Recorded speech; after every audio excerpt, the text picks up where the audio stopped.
Thank you for being here. I want to quote briefly from a document from the Ontario Human Rights Commission.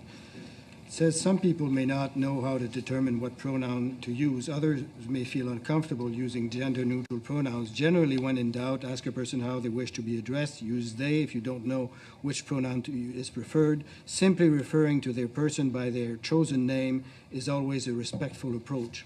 So you can use a pronoun, you can use their chosen name.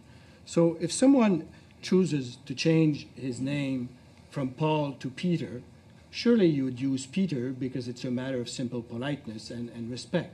If the same person chooses to change her name from Paul to Paula, I won't use the name Paula simply as a matter of respect. What's the difference here? Well, I guess the issue, and speak about the legal issue there, is that you're now introducing the full force of the law behind the requirement to use, and I'm dealing obviously with respect to the pronoun issue. In terms of not addressing somebody by their legally registered name, for instance, I don't think that's where we're running into trouble here. I think the issue becomes that if you don't address somebody by the pronoun that they self-identify by, as I've read out to you, the fact that the full force of the law will be behind that person, that's what I'm finding is troubling in the legislation. But the Ontario Human Rights Commission gives people the alternative not to use pronouns and use the person's chosen name, which is always a respectful approach. So pronouns are not necessary or not mandatory. You can always choose the person's chosen name as a respectful approach. And therefore, I argue... I'm not aware that there is a piece of legislation that compels you to use my proper name.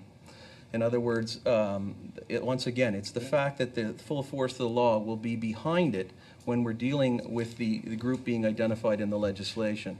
And so, for instance, if I were not to call you by your chosen name, I'm not sure you'd enjoy the full force of the law behind you as a result of that. And that's what I'm suggesting to you is the difference here. I'm just arguing, sir, that you always base whatever you say on what the Ontario Human Rights Commission is saying. And I'm quoting from the Ontario Human Rights Commission document.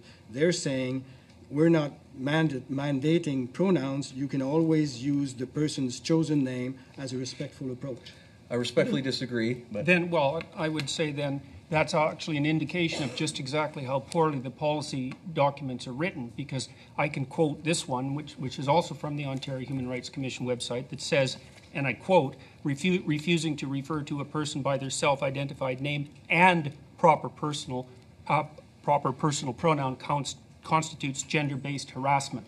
And so if the policies were written in a coherent manner and there wasn't internal contradictions, then your statement would be a reasonable objection. But since it's not written that way, and I do believe firmly that that's a testament to the degree to which it's a poorly written set of policies, is that it's full of internal contradictions, and that'll be worked out very painfully within the confines of people's private lives. Thank you, sir.